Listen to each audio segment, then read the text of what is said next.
నేను ఏం తినాలి, ఎంత మోతాదులో తినాలని చెప్పడానికి ఏం చేయాలి సార్? న్యూట్రిషనిస్టా, జనరల్ ఫిజిషియన్ని సంప్రదించాలా, అమ్మ చెప్పిన మాట ఇంట్లో వినాలా, ఏం చేస్తే ఉత్తమం అంటారు మీరు? అంటే ఆనెస్ట్గా స్పీకింగ్, అందరూ ఒక డాక్టర్ని కన్సల్ట్ చేసే అవసరం లేదు దీనికి. సో అంటే ఇప్పుడు కార్బోహైడ్రేట్ కానీ, ప్రోటీన్ కానీ, లేకుంటే ఫ్యాట్ కానీ సరైన మోతాదులో మనం కన్జ్యూమ్ చేసుకుంటే మీకు అవైలబుల్ ఆన్లైనే చాలా వరకు మీకు ఇన్ఫర్మేషన్ దొరుకుతుంది దీంట్లో. మిగతా అన్నీ కూడా ఆన్లైన్ మనం చూస్తాం, అవసరం లేనట్లకి. ఓకే, ఇప్పుడు దర్ వేరియస్ కొన్ని ఆర్గనైజేషన్స్ అయితే మీకు డైట్ ప్లాన్స్ ఇస్తున్నాయి. ఒక 10 weeks ఒక ఛాలెంజ్ ఇస్తున్నాయి డైట్ ప్లాన్. అంటే ఒక మంచి అలవాట్లు వీళ్ళకి అంటే అడాప్ట్ చేసుకోవాలని చెప్పి ఇవన్నీ కూడా ఇస్తూ ఉన్నాయి. కరెక్ట్. సో కనుక I think each one is a personalised option అండి. అంటే నేను చెప్పేది ఒకటి అందరికీ అది వర్తించకపోవచ్చు. Correct. So we have to make our own plan. నేను ఎందుకు ఇంత స్ట్రెస్ చేసి అడుగుతున్నానంటే sir, food is the main thing that is driving our life ఈ మధ్యకాలంలో. ఇదివరకు ఒక 6-7 ఇడ్లీలు ప్లేట్లో పెట్టేసుకుని చక్కగా ఒక కప్పు సాంబారు, ఇంత కొబ్బరి పచ్చడి వేసుకుని, నెయ్యి వేసుకుని తింటే మనం కంఫర్టబుల్గా తినేసేవాళ్ళం. ఇప్పుడు ఎందుకో హరాయించుకుంటాం, లేదా ఎన్ని క్యాలరీస్, ఒక ఇడ్లీ ఎంత సైజ్ ఇడ్లీ, ఇవన్నీ చూసుకుంటూ అంటే చూసుకోవాల్సిన పరిస్థితుల్లో ఇన్ఫర్మేషన్ కూడా వచ్చేసింది. సో తినేటప్పుడే ఒక స్ట్రెస్లో తింటున్నాం మనం. So how do you approach food from the perspective of long term ailments like cancer? అంటే ఫుడ్లో balance is most important and choices is most important. ఫండమెంటల్గా చెప్పాలంటే green leafy vegetables, fruits, 4 to 5 servings of fruits in your meals is going to do lot of good అండి. అంటే ఇందాక మనం tobacco గురించి మాట్లాడాం కదా, అట్లానే ఫ్రూట్స్ అండ్ వెజిటబుల్స్ పర్సే ఒక 20% క్యాన్సర్స్ తగ్గిస్తాయి. ఓహో, అమేజింగ్. దాంట్లో ఉన్న యాంటీ ఆక్సిడెంట్స్ కానివ్వండి, దాంట్లో ఉన్నటువంటి ఒక న్యూట్రియంట్స్ కానివ్వండి, they fight cancer causing substances or cancer ప్రారంభం అయితే కూడా దాన్ని ఫైట్ చేస్తాయి. సూపర్ ఫుడ్స్ నిజంగా సూపర్ ఫుడ్స్ అయినా సార్? మొరింగా పౌడర్ అని, అంటే మినగాకు తీసి ఇంకేంటది అలాగే రకరకాలు వచ్చాయి ఈ మధ్యకాలంలో, వీట్ గ్రాస్ ఒకటి. Are these truly super foods? As an oncologist do you subscribe to that at all? You don't. So basically మనం ఏదైనా సహజ సిద్ధమైన పద్ధతుల్లో మంచి వ్యాయామంతో, ఫిజికల్ యాక్టివిటీ మీరు చెప్పారు చాలా ఇంపార్టెంట్. వారానికి 30 minutes చొప్పున పర్ డే 4 days చేసిన చాలు. 120 minutes of physical activity per week చేస్తే చాలా జబ్బులు రాకుండా చూసుకోవచ్చు. నాట్ జస్ట్ క్యాన్సర్, డయాబెటీస్ కానివ్వండి, హైపర్ టెన్షన్, కార్డియాక్ ఇష్యూస్ అన్నీ. Even mental health will be much better అండి. మనం productivity will be much better. నేను ఒకరోజు జిమ్కి వెళ్ళకపోతే, వాక్ చేయకపోతే ఆ రోజు నా ప్రొడక్టివిటీ తక్కువగా నాకు తెలిసిపోతుంటుంది. సో ఫిజికల్ యాక్టివిటీ అనేది నిజంగా అంటే పోస్ట్ కోవిడ్ ఎక్కువ మంది ఇంకా స్క్రీన్ అడిక్షన్ ఎక్కువ అయిపోయింది. ఇప్పుడు అన్నీ కూర్చుని చోట వస్తున్నాయి కదండి మీకు, స్విగ్గీలు, జొమాటోలు, ఎక్కడ బయటికి వెళ్ళి ఎక్కడికి వెళ్ళక్కర్లేదు కూడా, కూర్చుని చోట అన్నీ వచ్చేస్తున్నాయి. సో ఐ థింక్ శారీరక వ్యాయామం అనేది చాలా simplest and easiest way for good health. అంటే మంచి ఆరోగ్యం కోసం ఎక్స్పెన్సివ్ ఏమీ మనం చేసే అవసరం లేదు. ఫుడ్ చాయిసెస్, ఏమంటే physical activity, right, drink lots of water, ఇవన్నీ దీనికి ఖర్చుతో లేని పని ఇది. కానీ ఇవి చెయ్యం మనం. సార్ మామూలుగా అందరం అదే ఫుడ్ తింటాం, మోర్ ఆర్ లెస్ ఒక 80% స్పెక్ట్రమ్ ఒకే చోట ఉన్నాం ఇంచుమించుగా. కానీ కొంతమందికే క్యాన్సర్ వస్తుంది. ఆ కొంతమందిలో ఈ క్యాన్సర్ కణాలని ప్రేరేపించడానికి ఏ లక్షణాలు ఉంటాయి? Is it genetics? Is it something else that invites cancer? Sure అండి. అంటే క్యాన్సర్ రావడానికి జెనెటిక్ అనేటువంటిది, ప్రతి క్యాన్సర్ కూడా జెనెటిక్ అలాగనుకుంటే, ఎందుకంటే జీన్స్లో తేడా వచ్చినప్పుడే కదా కణాలకు విభజన అలా జరుగుతూ ఉంటుంది. కానీ ఇది జన్యుపరంగా వచ్చిందా, హెరిడిటరీ అంటాం. సో హెరిడిటరీ అంటే మీకు వంశపారంపర్యంగా కుటుంబంలో వచ్చేటువంటిది. దాని యొక్క రిస్క్ అనేది 5 నుంచి 10% మాత్రమే ఉంటుంది.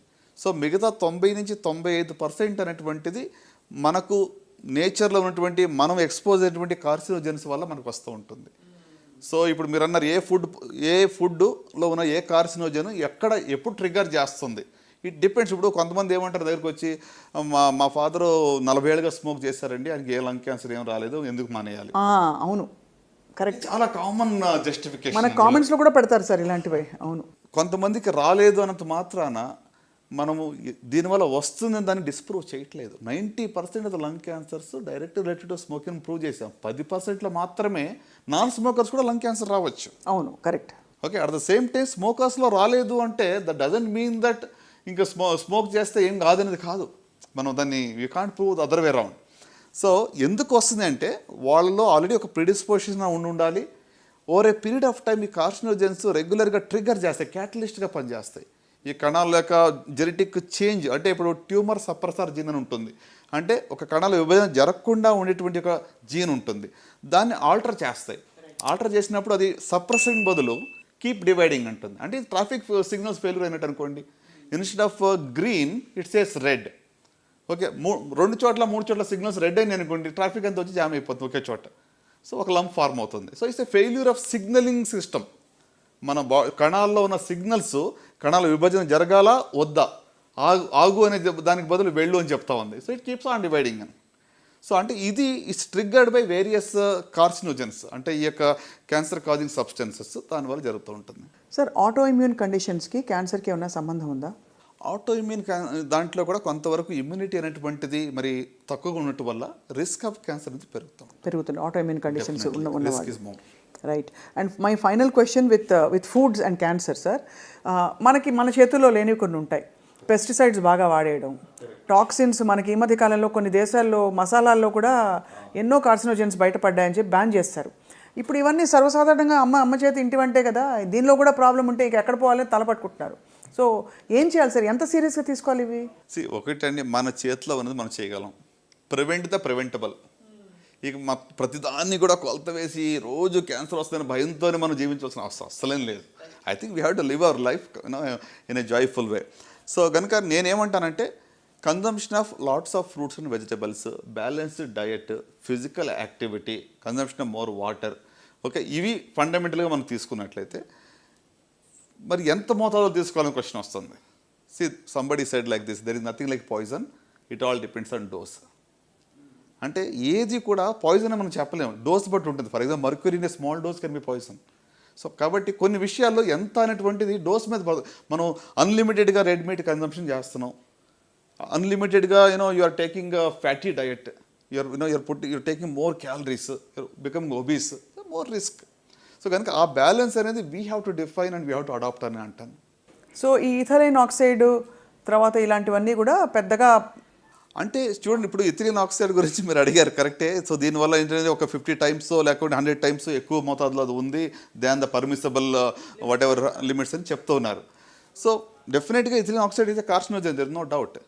కానీ మరి ప్రతి ఫుడ్ మీరు తీసుకునేటప్పుడు మీరు మెజర్ చేయలేరు కదా. How can a common man take it? I think దీనికి ఏంటంటే మనకి లెజిస్లేషన్, మన వాట్ ఎవర్ రెగ్యులేటరీ బాడీస్ ఉన్నాయో they have to be more stringent. అవి పీరియడ్గా చెక్ చేసి వాళ్ళు అట్లీస్ట్ మనకు అష్యూర్ చేసి ఫుడ్ మనకి ఇస్తే మనం తీసుకోగలం. కానీ మనం we cannot measure whether ethylene oxide is there or not. So as much as possible నేచర్కి దగ్గరగా బ్రతకడం అండ్ సమతుల్యమైన జీవనశైలి, ముఖ్యంగా బాగా వ్యాయామం చేయడం, ఏదో విధమైన ఫిజికల్ యాక్టివిటీ అవసరమని సూచిస్తున్నారు సార్.